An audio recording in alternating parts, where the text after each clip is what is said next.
আল্লাহ পাক রব্বুল আলামিনের দরবারে কোনো থেরাপি নাই। আল্লাহ পাক রব্বুল আলামিন বলেন লাহা সাবআতু আবওয়াব, আমার কাছে হলো একটাই হলো থেরাপি, যেটা হলো জাহান্নাম। এই জাহান্নামের থেরাপি আমার লাগে না। এই জাহান্নাম হবে আর জান্নাত হবে মানুষের আমলের দ্বারা। তুমি যেমন আমল করবে তেমন তোমার থেরাপি হবে, যেমন তুমি কাজ করবা তেমন তোমার অবস্থা হয়ে যাবে। এই জন্যই আল্লাহ রাব্বুল আলামিন বলেন, হে দুনিয়ার মানুষ তোমরা শুনে নাও, এই দুনিয়াতে আমি আল্লাহ রাব্বুল আলামিন তোমাদেরকে সৃষ্টি করেছি আর তোমাদেরকে আমি জানিয়ে দিয়েছি আইলাহুম্মা আল্লাহ, আল্লাহ ছাড়া কোনো মাবুদ নাই, আল্লাহ ছাড়া কোনো মাবুদ নাই। বাল আকতারুকুম লা ইয়ালামুন, বলকে অনেক কম তোমরা এখনো বুঝো না।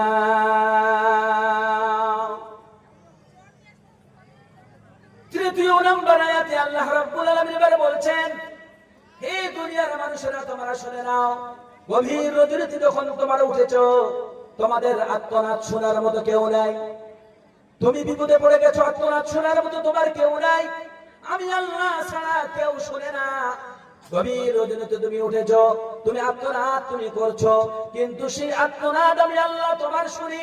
আল্লাহ পাক কোরআনুল কারীমের ভিতরে ইরশাদ করে বলেন, আম্মান ইউজিবুল মুদতাররা ইযা দাআহু ওয়া ইয়াকশিফুস সূ।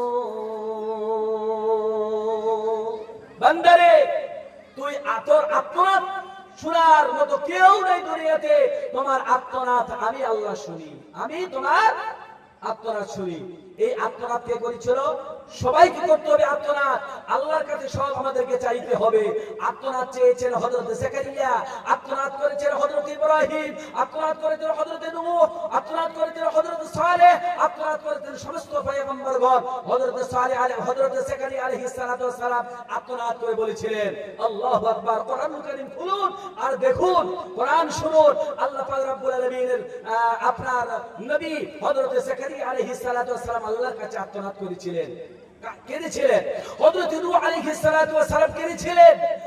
রাসূল করিম সাল্লাল্লাহু আলাইহি ওয়াসাল্লাম তো সারা জীবনটাই তিনি কেঁদে গিয়েছেন, সারা জীবনটাই তিনি কেঁদে গিয়েছেন। হযরতে যাকারিয়া আলাইহিস সালাতু ওয়াস সালাম কাঁদলেন কেমন করে?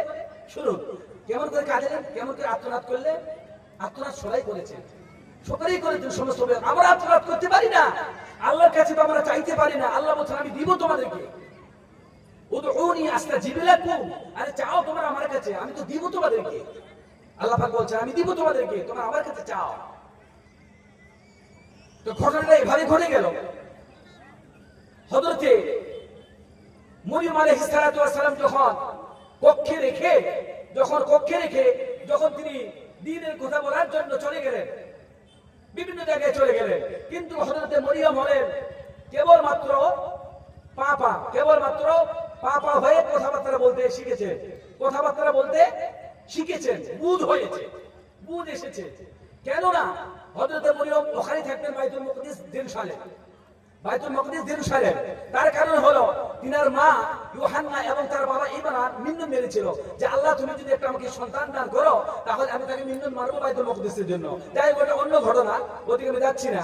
তো হযরত যাকারিয়া আলাইহিস সালাতু ওয়াস সালাম কি করলেন, আল্লাহর কি হুকুম, এবার ওকে হযরত মরিয়ম আলাইহিস সালাতু ওয়াস সালামকে কক্ষে রেখে মানে ঘরে রেখে তালাটা লাগাই দিয়ে এবার চলে গেছে কোথায়? দ্বীনের দাওয়াত দেওয়ার জন্য চলে গেছে, বহুত দূর চলে গেছে।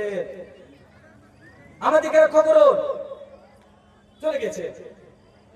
একদিন গুজরে গেল, 2 দিন গুজরে গেল,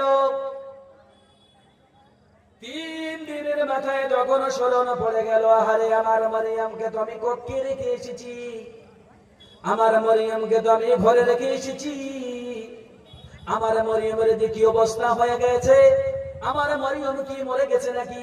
হযরতে যাকারিয়া আলাইহিস সালাতু ওয়াস সালামের স্মরণ পড়ে গেল। কিন্তু হযরতে যাকারিয়ার কোনো সন্তান ছিল না, কোনো মেয়েও ছিল না, কোনো ছেলেও ছিল না, কেউ ছিল না।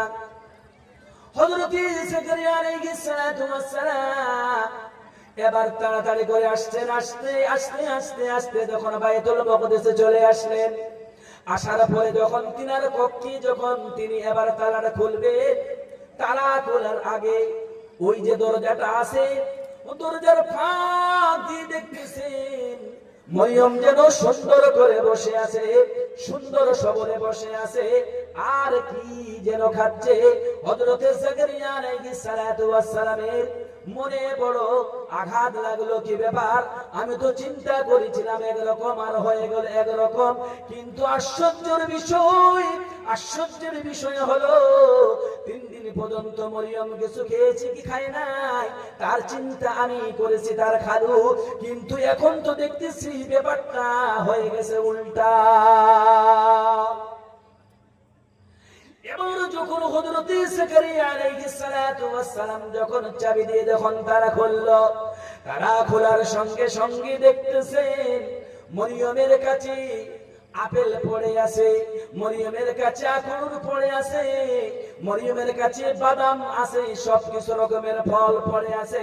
হযরতে মারিয়াম আলাইহিস সালাতু ওয়াস সালাম তিনি খাচ্ছেন, আর খালু বলছেন যাকারিয়া ও মরিয়ম রে তুমি মা বলো তো এই ফলগুলো তুমি কোথা থেকে পেয়েছো?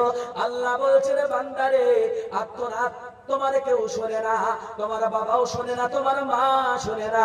তুমি অসুস্থ অবস্থায় পড়ে গেছো, তোমার মাকে ডাকছো, তোমার মা তোমার কাছে গিয়ে বসলো, তোমার বাবা গিয়ে তোমার কাছে বসলো, একটু তোমাকে আদর করলো, তোমার জন্য দোয়া করলো বান্দারে। কিন্তু আসলে যেটা তোমার আত্মনাথ আমি আল্লাহ ছাড়া আর কেউ জানে না, কেউ জানে না রে বান্দা। যা কিছু চাইবা তুমি আমার কাছে চাও। হযরত যাকারিয়া আলাইহিস সালাতু ওয়াস সালাম এবার বলছেন মারে ও মা মারিয়াম বলো তোর মা বল এই খাবারগুলো এই ফলগুলো কোত্থেকে এসেছে? মা মারিয়াম আপেলের পর তো এখন সময় নয়, এখন তো টাইম নয়, কিন্তু এখন কেমন করে আসলো? আখরোটের সময় এখন নয়, কেমন করে আসলো বলো তো?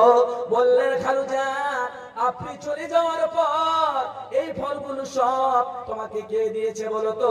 হযরতে মারিয়াম বললেন মালাক হুয়া মিন ইনদিল্লাহ, ওগো আমার খালুজান এগুলি আমার আল্লাহ দান করেছেন, আল্লাহ দিয়েছেন। বলুন সুবহানাল্লাহ, নারে তাকবীর। আল্লাহ তাআলা আমাকে দিয়েছেন, আল্লাহ আমাকে সব দান করেছেন। খালু আপনি যাওয়ার পর আমাকে আপনি কক্ষে বন্ধ করে চলে গেছেন, আমার কোনো কষ্ট হয় নাই, কষ্ট হয় নাই। 3 দিন পর্যন্ত আমি শুধু ফল খেয়ে আসি। এবার হযরত যাকারিয়া আলাইহিস সালাতু ওয়াস সালামের মুখ থেকে বের হয়ে গেল ইন্নাল্লাহা ইয়ারযুকু মান ইয়াশাউ বিগাইরি হিসাব, আল্লাহ যাকে চায় বেগাইরি হিসাব তিনাকে দান করে, রিজিক দান করেন। এই জন্যই আল্লাহ পাক রব্বুল আলামিন বলেন দুনিয়ার মানুষ কাউকে আমি কোটি কোটি টাকার মালিক বানিয়েছি, কাউকে আমি অনেক জমিন দান করেছি, কাউকে আমি অট্টালিকা তৈরি করার তৌফিক দান করেছি, কাউকে আমি এমন অবস্থা করেছি এক মুঠো খাবারের মতো নাই এমন আমি আল্লাহ তৈরি করেছি। এই দুনিয়াটা হলো আমার, এই দুনিয়াটা আমি বানিয়েছি। ও বান্দা ও বান্দি বল বল আইলাহুম আল্লাহি, আল্লাহ ছাড়া কোনো মাবুদ আছে, আল্লাহ ছাড়া কোনো ইলাহ আছে নাকি? বলে না না, আল্লাহ তুমি ছাড়া আর কেউ দুনিয়াতে নাই, কেউ দুনিয়াতে নাই। হযরত যাকারিয়া আলাইহিস সালাতু ওয়াস সালাম এবার মনে মনে ভাবতে লাগলেন আল্লাহ প্রভু গো তুমি এমন স্রষ্টা, তুমি এমন রব, এমন পালনহার ও রব্বুল আলামিন। আমার বয়স হয়ে গেছে কমসে কম 70 হতে 75 বা 90 বছর, আমার বিবির বয়স হয়ে গেছে অনেক, এখন বাচ্চা হওয়ার কোনো কারণ নাই, আমিও শেষ, আমার বুড়িও শেষ, বাচ্চা তো হবে না। ও প্রভু তুমি যদি চাও যেমন করে তুমি মরিয়মকে তুমি ফল দিয়ে দান করেছো, এখন কিন্তু ফলের টাইম নয়, আপেলের টাইম নয়, কিন্তু তুমি বেটাইমের জিনিস তুমি টাইমের জিনিস তুমি বেটাইমে দিতে পারো। আয় আল্লাহ আমার বাচ্চা হওয়ার কোনো শক্তি নাই, আমার বিবিরও শক্তি নাই, সুতরাং আল্লাহ তুমি সব কিছুর মালিক, প্রভু গো তুমিও দিতে পারো, তুমি দিতে পারো, একটা যদি তুমি সন্তান দান করো। হযরত যাকারিয়া আলাইহিস সালাতু ওয়াস সালাম এবার আত্মনাদ করে আল্লাহ রাব্বুল আলামিনকে বলছেন আত্মনাদ করো রে মুসলমান, আত্মনাদ করো, দেখো দেখো আল্লাহ তোমাকে দান করবেন, রিজিক দান করবেন। রব্বুল আলামিনের নবী হযরত জাকারিয়া আলাইহিস সালাতু ওয়াস সালাম সন্তানের জন্য তিনি দোয়া করলেন। সন্তানের জন্য দোয়া কি করছেন শুনুন। কোরআনুল কারীমের ভিতরে আল্লাহ ইরশাদ করে বলেছেন, হযরত জাকারিয়া এবার দোয়া করেছেন, আল্লাহ হুনালিকা দাআ জাকারিয়া রাব্বাহ, ওগো প্রভু, ওগো রব, ওগো আল্লাহ, হুনালিকা দাআ জাকারিয়া রাব্বাহ, আত্মনাদ করে বললেন, একটা চাওয়া হলো আল্লাহ তুমি আমাকে দিয়ে দাও, আর যখন তুমি বলবে ওগো প্রভু, ওগো আল্লাহ, আমি বড় গুনাহগার, আমি বড় গুনাহগার, আল্লাহ তুমি আমার গুনাহকে মাফ করে দাও, এই আত্মনাদটা যখন মানুষ করবে আল্লাহ পাক নিশ্চয়ই শুনবে, নিশ্চয়ই শুনবে। হযরত জাকারিয়া আলাইহিস সালাতু ওয়াস সালাম আত্মনাদ করে বললেন, হুনালিকা দাআ জাকারিয়া রাব্বাহ। হযরত জাকারিয়া বলছেন, আয় রব, আয় আল্লাহ, পাক। হযরত জাকারিয়া বলছেন, রব্বি হাবলি, আত্মনাদ করে বলছেন, মিল্লাদুনকা যুররিয়াতান তাইয়্যিবা, আয় রব্বুল আলামিন, তুমি আমাকে পবিত্র একটা পুত তুমি আমাকে দান করো। আর সন্তান চায় কার কাছে? কার কাছে চায়? হযরত জাকারিয়া কার কাছে চাইলেন বলুন? কার কাছে চাইলেন? আর কথা বলেন, কার কাছে? আর আমরা অনেকেই আছি মানে আনপড় জাহিল মূর্খ, অমুকের কাছে, তমুকের কাছে, অমুকের কাছে, এগুলি আমরা চাই। কেউ দেওয়ার মতন ক্ষমতা কেউ রাখে না, রাখে কে? আল্লাহ। এবার হযরত জাকারিয়া আলাইহিস সালাতু ওয়াস সালাম আল্লাহকে বলছেন, আল্লাহ তুমি আমার দোয়া কি শুনবে না? ইন্নাকা সামিউদ দুআ, আয় আল্লাহ, আয় প্রভু, তুমি আমার দোয়াকে শুনো। আল্লাহ পাক হযরত জাকারিয়া আলাইহিস সালাতু ওয়াস সালামের দোয়াকে আল্লাহ কবুল মঞ্জুর করে নিলেন। কেমন করে তিনি বুঝতে পারলেন? কেমন করে বুঝতে পারলেন? মায়েরা শুনুন, কেমন করে বুঝতে পারলেন শুনুন। এবার আল্লাহ পাক জানাচ্ছেন, সুন্দর ভাষায় জানাচ্ছেন, সুন্দর করে জানাচ্ছেন। ফানাদাতুহুল মালাইকাতু ওয়া হুয়া কাইমুন ইউসাল্লি ফিল মিহরাব। হযরত জাকারিয়া আলাইহিস সালাতু ওয়াস সালাম এবারে তিনি নামাজে দাঁড়িয়ে গিয়েছেন, নামাজে দাঁড়িয়ে গিয়েছেন।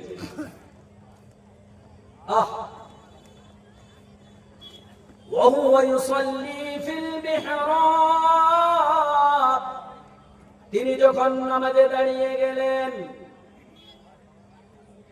আওয়াজ আসলো, উপর থেকে আওয়াজ আসলো, ভাই ওহীর দ্বারা জানানো হলো। আল্লাহ পাক জানাচ্ছেন, কি জানাচ্ছেন শুনুন। ও জাকারিয়া, চিন্তা করার কোনো কারণ নাই রে জাকারিয়া, চিন্তা করিস না। আন্নাল্লাহ ইউবাশশিরুকা বিয়াহইয়া মুসাদ্দিকান বিকালিমাতিন মিনাল্লাহ। খুশির খবর দিয়ে দিলেন। খুশির খবর কি দিলেন? খুশির খবর দিয়ে দিলেন। হে জাকারিয়া, চিন্তা করার কোনো কারণ নাই। আল্লাহ পাক তোমাকে একটা সন্তান দান করবে, তার নাম হবে ইহইয়া। কোরআনে কারীমে একদম স্পষ্ট ভাবে তুলে ধরেছেন, আন্নাল্লাহ ইউবাশশিরুকা বিয়াহইয়া, তার নাম হবে ইহইয়া। তার নামটা কি? ইহইয়া। তাহলে আল্লাহ পাক রব্বুল আলামিনের কাছে আত্মনাদ করলে আল্লাহ পাক নিশ্চয়ই শুনবে। আমাদের তো আত্মনাদের কোনো দরকার নাই, আছে? কোন আত্মনাদের কোনো দরকার নাই। আত্মনাদ করতেই জানি না আমরা, করব কি? আল্লাহ পাক রব্বুল আলামিন বলেন, বান্দা শুনে রাখো ভালো করে, এই আত্মনাদ করলে পরে আমি আল্লাহ তোমার আহাজারি, তোমার কান্নাকাটি আমি নিশ্চয়ই শুনবো। তুমি আমাকে ডাকো, উদউনি আস্তাজিব লাকুম, তুমি ডাকো আমাকে, বেশি বেশি করে ডাকো, আমি আল্লাহ শুনবো। আচ্ছা, সাদা মুরগি কোনদিন কালো ডিম পাড়ে দেখেছেন? কথা কয় না পারে? আর কালো মুরগি কোনদিন কালো ডিম পারে? পারে? পারে? পারে না। পারে? সাদা মুরগি কোনদিন কালো ডিম পারবে না, আর কালো মুরগি কোনদিন কালো ডিমও পারবে না। আমরা বাঙালি কিনা? আমরা বাঙালি কিনা? এই বাঙালি ভাষাটাকে যখন আপনি ইংরেজি করবেন তখন আপনি ইংরেজিতেই কথা বলতে পারবেন, কিন্তু আমেরিকাওয়ালা কোনদিন আমাদের ভাষাটা যদি করে ওরা কথা বলতে পারবে? পারবে? পারবে না। সুতরাং এই নিয়ামতগুলো কে দান করেছেন? আল্লাহ পাক। এই নিয়ামতগুলো কে দান করেছে? আল্লাহ পাক দান করেছেন। তো আল্লাহ পাক রব্বুল আলামিন জানিয়ে দিলেন আইলাহুম মাআল্লাহ বাল আকতারুহুম লা ইয়ালামুন। হে বিশ্ববাসীরা তোমরা শুনে নাও, তোমরা শুনে নাও, আইলাহুম মাআল্লাহ, আল্লাহ ছাড়া কোনো মাবুদ আছে? আল্লাহ ছাড়া কোনো ইলাহ আছে? বলকে তোমরা আকসারিয়ত তোমরা বুঝো না, তোমরা বুঝো না। সুতরাং ভাইরা আমার, আমাদেরকে বুঝার যেন আল্লাহ পাক রব্বুল আলামিন তৌফিক দান করেন। আমার সময় শেষ।